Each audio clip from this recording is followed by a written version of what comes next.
Hello, and welcome to another Old Scams in Shiny New Packages podcast.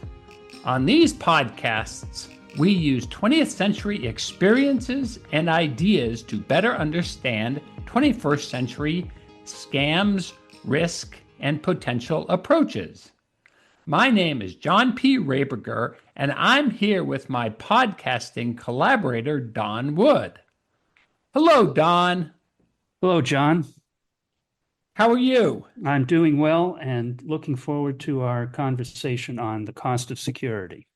I think there's a lot of people who get annoyed by having to change their passwords, having to deal with various security hassles. But the core thesis behind all this is there has always been a cost to security. There always will be a cost to security because security is an asset that is also an overhead activity. And that has not changed from the past, and I do not see how it will change in the future. Yeah, I think that's got to be true because we can think back in history, probably since even before the literate times, when people were squirreling away food and so on, and they had to have some way of hiding it from others. So security is just something that we have to deal with, like taxes and death. There's security. It's inevitable. So how can we do it? And what's the best way? And how does this compare to other costs of security in the past? Yeah, I think that's exactly right. I think, we've talked offline about your father who had a locker, and he used to lock up that locker, and he put it in the attic, and he told you when you were kids that you were not supposed to touch it because there were secrets in there. Well, I mean, think about his hassle associated with that locker. He had to carry that thing around. He had to make sure it wasn't broken into. He had to make sure that it was secure. If he had a set of keys, he had to make sure he had a backup set of keys or an alternate way of getting into the locker. So the locker that was super secret to you kids was also a security hassle for your father. You just probably didn't think of it like that.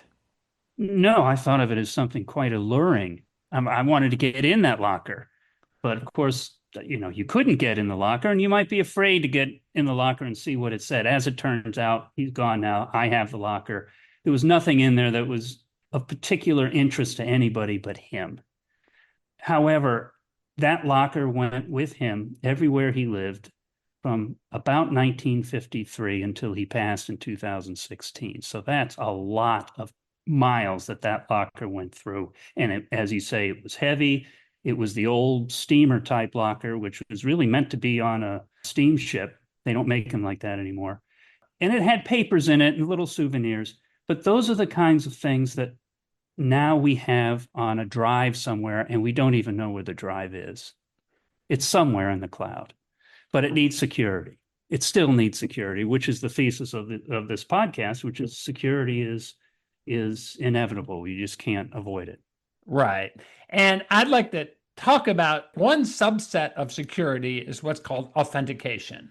That is how people know you are you and how you know other people are really who they say they are.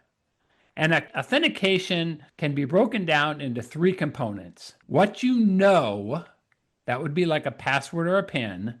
What you have, like a debit card or increasingly a phone, or who you are, that is like a fingerprint or an eye print. And basically all personal authentication can be broken down into one of those categories.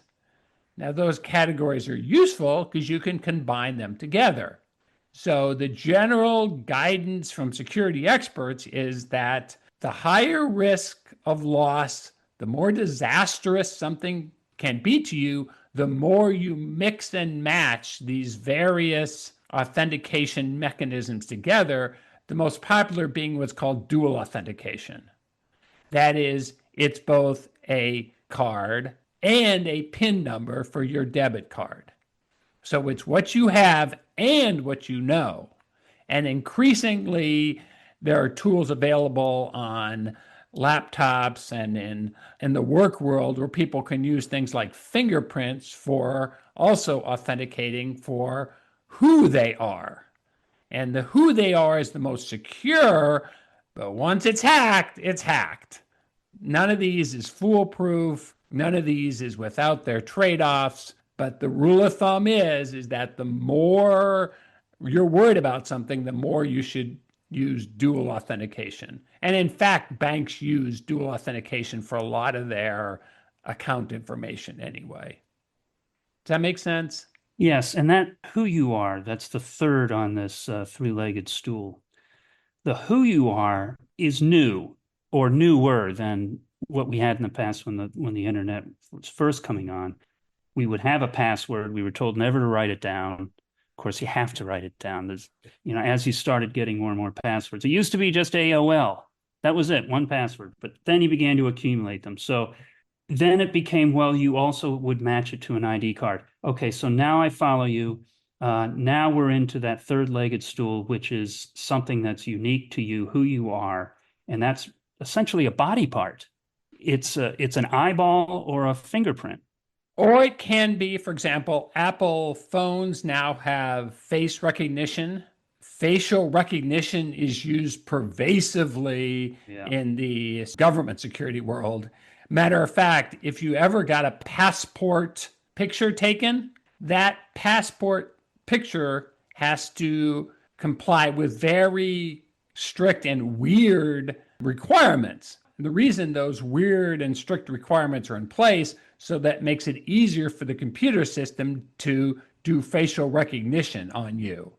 In the US, that's why you have weird passport requirements for your passport photo.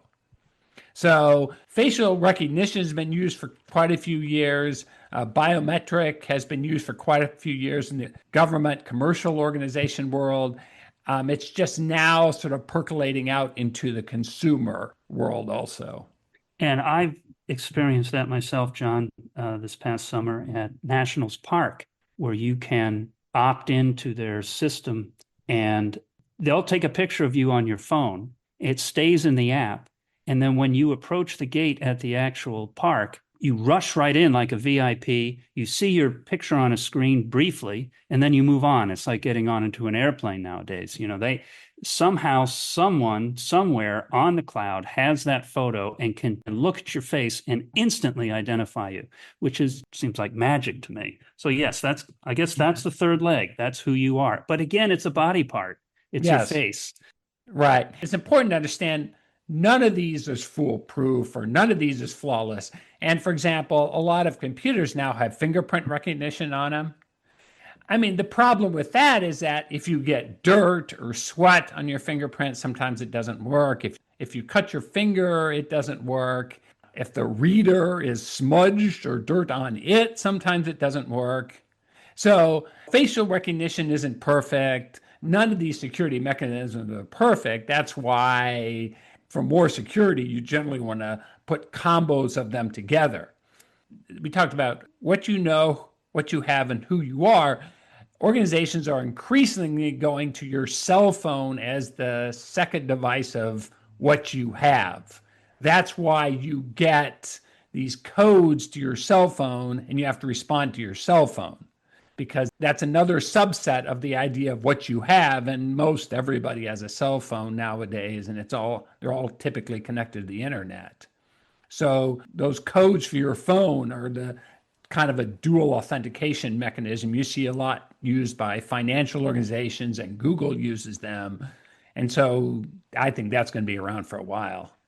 That's just another reason why everybody's got to have a phone and their battery has to be charged. Can you imagine losing battery? Then you begin to lose a part of yourself. It's a tool for authentication.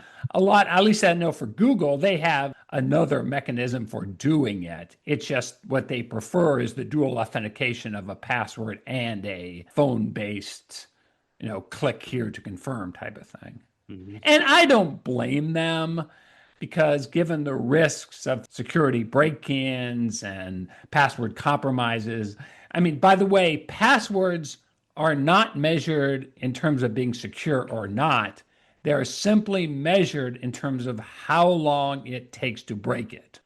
Basically, all and any password eventually can be broken. It's just a matter of how long it takes. And so that's why companies are trending away from using simple passwords toward using dual authentication, like with a phone or with some other device or system. So I don't know if you've seen this when you go into a website, a bank, or a store that you buy from, and they want you to sign in, and you sign in, and they prompt you and they say, "Would you like to have dual authentication?" And you can say yes, and then it will say, "Well, then, do you want it every time, or do you want us, the store, to recognize this browser?" Right. And I've often wondered about that. I go through the two-factor authentication all the time. I don't want them to just rely on my browser. But why not? Why not just go with your browser? Because your browser, every browser has a unique ID, as I understand it. Yes, every computer So has that's a how it unique. works. Yeah, every computer has a unique ID. So if they Computer. know your browser, if they know your unique ID, a lot of them will use location-based systems. So if they know your location, they know your browser, they know your computer, then they probably have a good idea who it is. Now, see, you may not want to use it if you're with a family or a group of people who all use maybe the same computer. Or if you're very risk averse and you have an annoying roommate and you're worried about your annoying roommate possibly getting into your computer, you don't want to do it. So they set up these various alternatives for different people for different situations. There are people who like it's not unusual for hotels to have common computers for anybody to use. Like at a business conference, if your laptop goes down or if you want to print something out, it's not unusual. Well, in that situation, you don't want them to just recognize your browser. You want them to That's right. send authentication code every single time. Mm-hmm. So it just depends on the situation. Mm-hmm. And also, some people are just more risk averse than other people, and justifiably. If you have been hacked and it's been a real hassle dealing with some kind of stolen identification, you're probably sensitized to it. And you're going, wow, I want to have as much security as I possibly can. And if I have to put in my dual authentication credentials every single time, I'm going to do it because I know what the consequences of not doing it are. And that's just how people are. Mm-hmm. And I don't necessarily blame them. If I had my identity stolen and I had to spend 6 months dealing with fixing that, I'd be sensitized too to it. So another way that I'm going to challenge listeners to think about security is as an asset. Now, the truth of the matter is, except for some very, very high profile people, most people are not attractive hacker targets. You're just not that big a deal. Just like your front door, even though you may lock it every single time you go in and out of your house, it's highly unlikely that a person on a given day is going to try to walk into your house. At least in most parts of the world, you're not under that big a threat all the time. And so the question becomes, well, why have a lock on my front door if 99.99% of the time it's just a hassle for me and I'm not that much at risk anyway? And the reason is security buys you a peace of mind. It buys you some level of comfort that you can rest assured that what you got is at least reasonably safe and secure for almost all circumstances. And to some degree, it's kind of like insurance a little bit. You pay for insurance, but you also have the peace of mind. And so when you're paying for the lock on that door and the key for that door, and what you're doing is you're essentially buying peace of mind, and that is an asset. So whenever you have to type in your change password for the third time because it's a hassle and you forgot it and you can't figure out where you wrote it down and you wrote it down wrong and you can't write your own and you can't read your own writing, what you're doing is providing some level of peace of mind in that if it's a hassle for you to get in, it's probably more of a hassle for somebody else to break in. So I would challenge people to think about security as a type of asset and the cost of having security in terms of hassle or actually cost for virus protection is really you're paying for an asset that provides a peace of mind. Yeah, that's right. I can see that, John. And I'm thinking about why in the 21st century, many of us get frustrated when we have to type in a password for the third time because the first two times we did it, we forgot the ampersand or we didn't do an uppercase and that kind of thing. And the machine keeps telling you don't recognize the password, try again.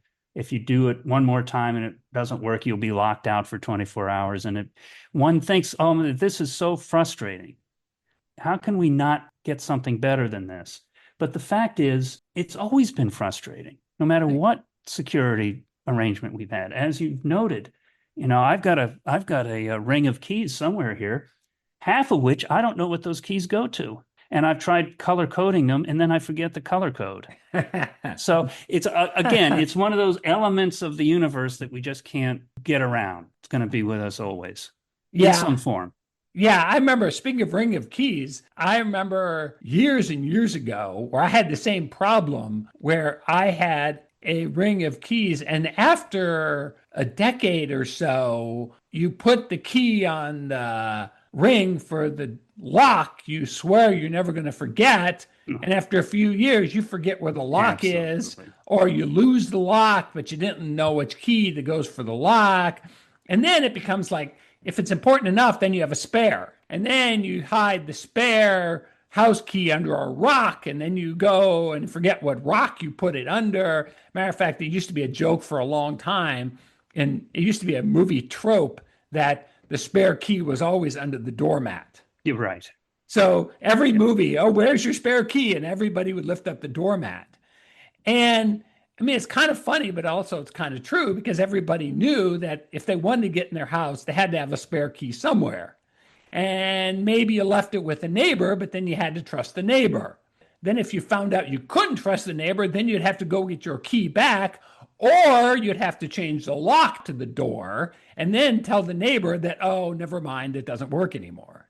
So there's always been hassles associated with security. Typing in passwords is just new. A couple decades from now, there will be new ones where you have to think about a security password and it can't read your mind or who, God knows what. There'll be additional security hassles in the future, but there will always be an overhead cost of security. That's just how it is. But I will say that after 73 years, I still have that key to my father's steamer trunk. He's gone, but the key remains. Well, good for you. Had it been a digital key or a computer or a thumbprint, it would be impossible now to get into that trunk without destroying it. So there are advantages to the old ways. Or maybe you're just a super diligent key keeper and you just keep all keys and then you have a little box full of keys. Remember, we had a box full of keys. Oh, yes. I've And got a whole fistful of keys. I don't know what they go to. I think they go to buildings that are 100 years old and no longer standing. I'm sure that's the case. But I don't want to throw them away because I'm not sure right, I need right, them someday. right. So, But imagine your kids in a few years when you and I have moved off beyond this mortal coil, they'll be sitting there with a bunch of keys and they're going to be going, well, who knows? Maybe these are some secret safety deposit boxes with Krugerrands in them. How do we know which is which? So there's security hassles all the time, and there always will be. God, you talk about the mortar coil. What happens when you pass away and you don't have your device with you to ascend to the gates of heaven? I don't know. And St. Peter is ready for you at the pearly gates, and he just needs to authenticate who you are. I don't know. You do it. I'm not a clergyman. I'm just a computer nerd, so I can't answer that question. But the computers were supposed, this whole age was supposed to make things more convenient. And I think that's why there's sort of just a general disgruntlement with the whole password and security regime that we have, no matter what form it takes, even now with facial recognition, because as you say, everything could be hacked. And virtually everybody's face now is on the internet. Yeah. Someone's face, even if you didn't put it up yourself, you were at a party or a family event, someone took a picture, off it goes to Instagram, it's available to the world. So, all of these things were sort of hanging out there. Voice prints the same way, John. Here we are talking on a podcast. Eventually, this will go up on the internet. It will be available to presumably anyone who wants to hear. So, our voices, the very parts of our body, which are number 3 on the triad you're talking about, they're out there and they can also be hacked. Yes, they can be. Matter of fact, I've seen some pretty impressive emulations of people using systems to copy other people's voices that they picked up off of podcasts, and they're pretty good. It's pretty impressive what they can do in terms of copying voice. That's why, in terms of the third who you are, a lot of companies don't use voice as a authentication mechanism. They generally use something more like fingerprint or things like what you have, like a cell phone or a cell phone number and things like that, rather than voice recognition, because it is a lot easier to hack than other things like a fingerprint or a retinal scan. So, what about password managers? These are online storage units, call them a locker, that will, for a fee, you can put your passwords in there, type them in there. I've used one once and I paid for it, a yearly fee, wasn't a big fee. And it was generally helpful until it itself got hacked. And I got an email saying, the usual email we all get saying there's been a data breach and we'll pay for a year of credit reporting and so on. So the Right. password managers, those online password managers that you can buy for a fee, they're also, seems to me, another vulnerability. They are. And the most popular browser out there, Google Chrome, also has a password manager. Now, from what I understand, it's only stored locally on your computer and it's encrypted. So you have to authenticate into it.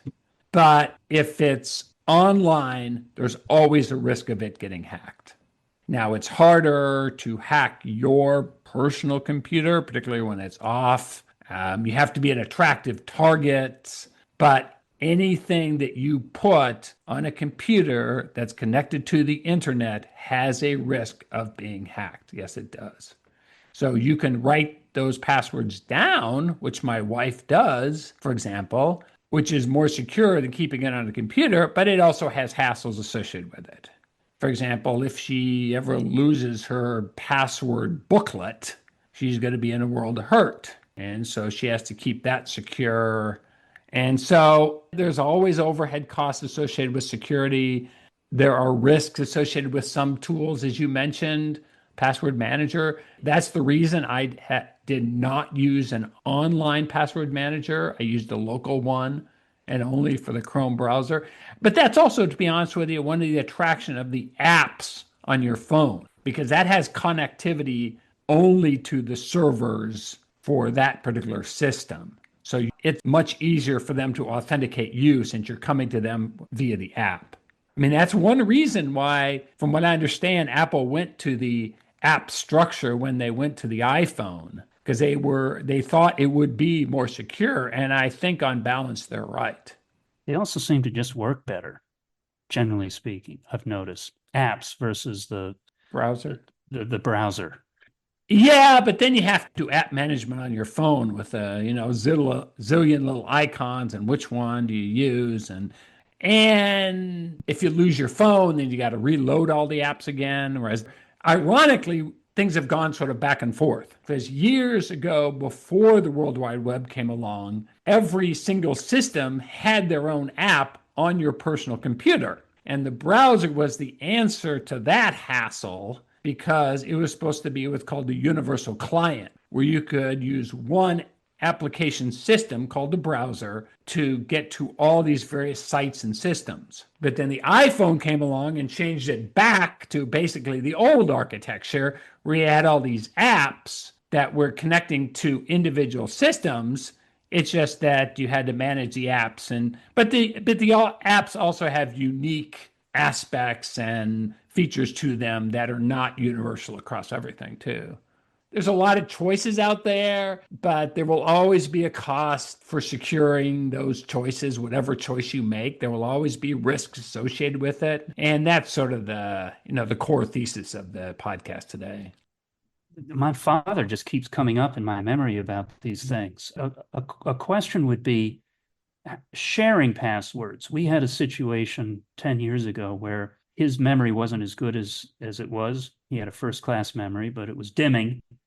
He was on the phone to a company, and the only way they could identify whether it was really he talking was to ask him one of his security questions, which I think was, what was the make and model of your first car? Now, he was on the phone because he couldn't get the website he was trying to use to work online. He didn't know his password. So in order to identify, he had to go to the phone, call up a human being, and they asked him a question which he couldn't remember, which was the whole reason why he was on the phone in the first place. So this is a situation as we get older. How do we manage our passwords? Who do we tell? Do we trust them? When they change, how do we let that person we trust know that they've changed? So this becomes a question that we didn't have before.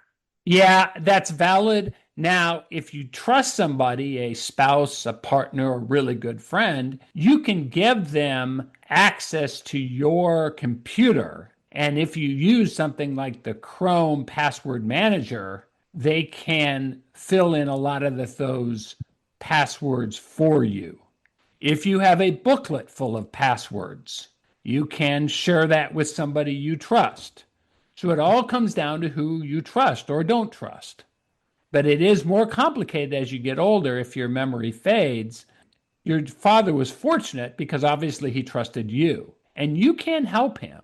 Major corporations have mechanisms in place to work around this very issue because they know people are getting older and they know older people may have difficulty authenticating, but they can also look at things that you can't look at also, such as the unique ID for your computer or the unique browser or the location of the browser or the IP address or technical aspects, or even just the normal time of day when you do things. And with that information, they can assess algorithmically the probability that the person who's contacting them is in fact the real person or not.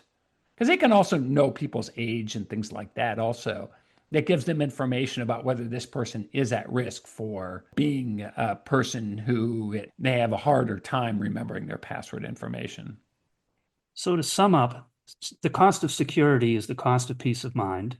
As you get older, find someone you can trust and make sure that their battery is charged at all times. Yes, I think that's an excellent summary, Don. Thank you much.